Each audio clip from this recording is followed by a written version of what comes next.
Welcome to Gamer Station Indie Game News, and I'm your host, Steven SnakeYukin Lindsey. Now, these are supposed to be up on Wednesdays, and yes, we're still behind because of YouTube, but hopefully in 2 weeks we'll be back to our normal Wednesday air date. But this is the news in the indie game world for the previous week. Cthulhu Saves the World Enhanced Feature List revealed. Zeboyd has announced all the new features that will be in their enhanced version. This includes more details about Cthulhu's Angels mode, which will include new characters, a new plot and dialogue, new monsters, and many more. There's now an option menu to change controls and volumes as well, a harder difficulty, director's commentary, a monster compendium, text for each monster, additional dialogue and descriptions in maps, an extra optional super hard dungeon, various bug fixes, and yes, it is indeed true. Bromides. Also, there's some other stuff that Zeboyd mentioned in his blog that he may have forgotten to be added, so we'll just have to wait to see. NEStalgia Released. Have you ever thought that it'd be kind of cool if those old NES RPGs were an online multiplayer game? If you have, then you can be happy that there's nostalgia. That's such a bad joke. You can choose from several different classes as well as customizing your 8-bit hero or heroine's look. You can play with friends, strangers, or even create a guild and get your own customizable guild cape. To top it all off, this game is free. It's just one simple download away. Dino D-Day Beta coming to Steam March 1st. Have you ever been thinking, you know what World War II games are missing? Dinosaurs. Then you just might be excited about Dino D-Day, where Allied forces go against the evil Nazi dinosaurs, resurrected by Hitler himself. The beta will be limited to 1,000 people, so you better be ready to get in when it comes out. The game will currently feature 5 multiplayer maps, 3 game modes, and a single-player campaign with free updates down the road. For those that don't get in the beta, the full game will be released March 29th. Winnitron 1000 GDC Trailer. The Winnitron 1000, I don't know how to pronounce that, is a custom game arcade cabinet that is built to play some select indie games out there. Some that are shown in the trailer include 2-player versions of Cannabolt and Super Crate Box.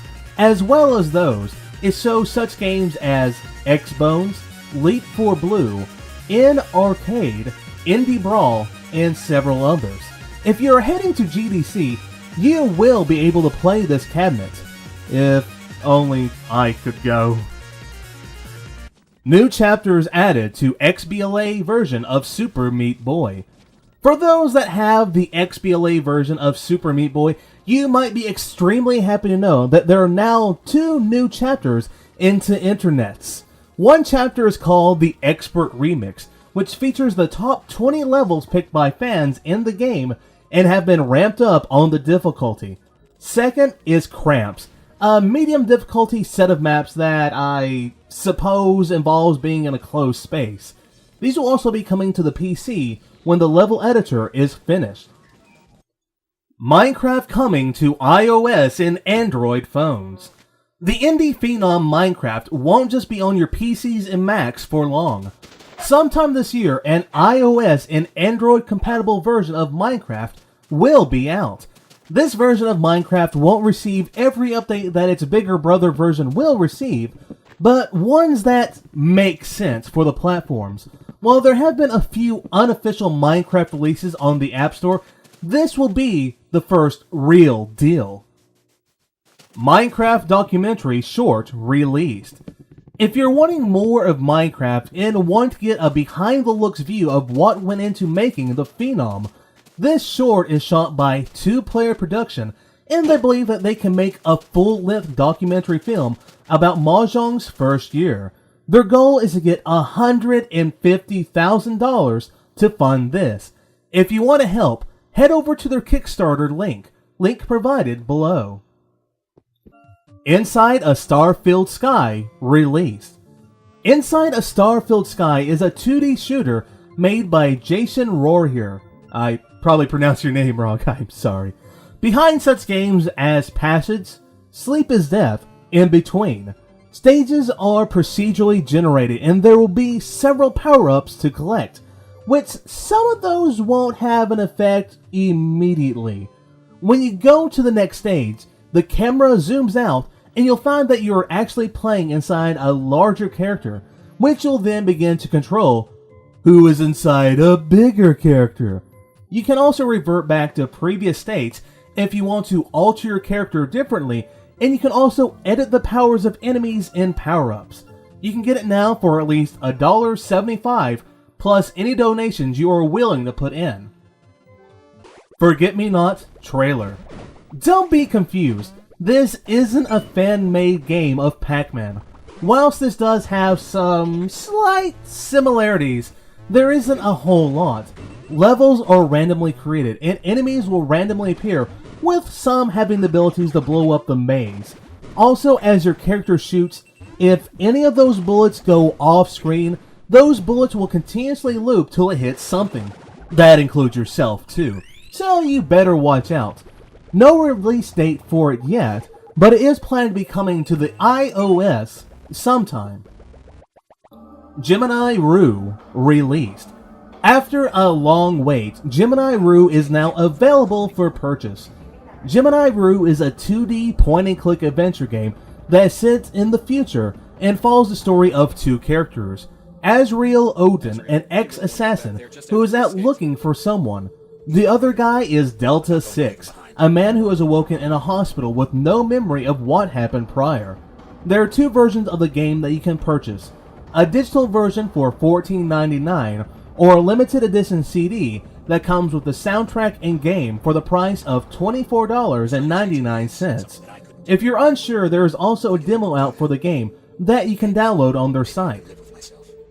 ReRave coming to iOS March 10th and Android soon. If you're wanting a rhythm game on your iOS or Android devices, then you might be wanting to look forward to ReRave by Step Evolution. The game seems to have an elite beat agents feel to it. You tap buttons when they rotate to a 12 o'clock position, and on some occasions you'll have to drag those buttons around town. Those with an iOS device will be able to get it on March 10th, and those with Androids will have to wait for it to come shortly afterwards. There are also plans for it to come to platforms other than those with touch screens. RedLynx teases a 1,000-day game on iOS. RedLynx behind Trials has recently released a teaser trailer for an unknown game that will be coming to the iOS device. What was revealed is that there will be a new adventure for 1,000 days. You'll be able to explore 1,000 levels, can guide or play or even discover 1,000 heroes, and gather 1,000 relics. Also, it'll last 1,000 days. But as this is just a teaser and not a lot is being revealed, does this mean 1,000 in-game days or real-life days? We'll just have to wait and see. FortressCraft, a Minecraft-style game coming to XBLIG. With popularity comes games that try to mimic their success. True in mainstream, and that's also true in indies.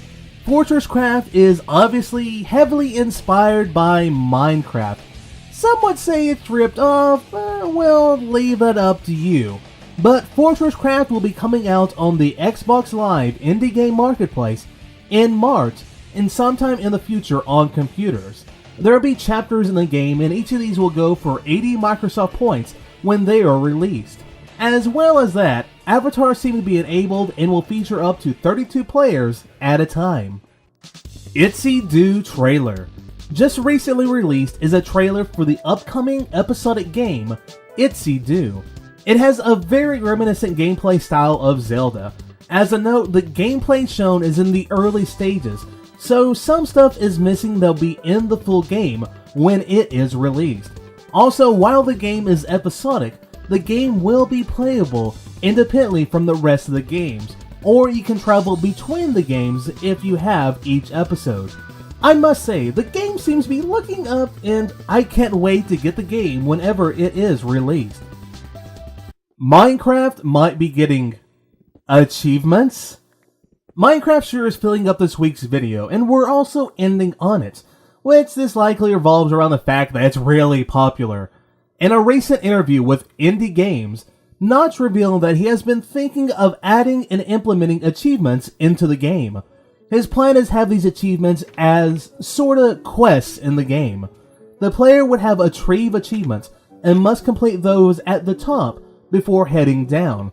Such would be as killing a chicken for an achievement, and at the bottom the player would have to kill a dragon. Notch feels this would give some direction that the player can feel they can try, but not making it necessary if the player doesn't want to. And with that Minecraft news, that's the last bit of information involving the indie game world that I could scrounge up for this week. If you don't know, each week we have 2 video series that we update. Our Gamer Station Indie Game News, and also our Browser Games of the Week series, which is where we tell you about the top 10 browser games for that week. So if you want to be up to date on these videos and all of our other videos that we do from time to time, including reviews, previews, contests, and more, please subscribe to us. Also, if you like this video, please rate it, comment it, and tell your friends.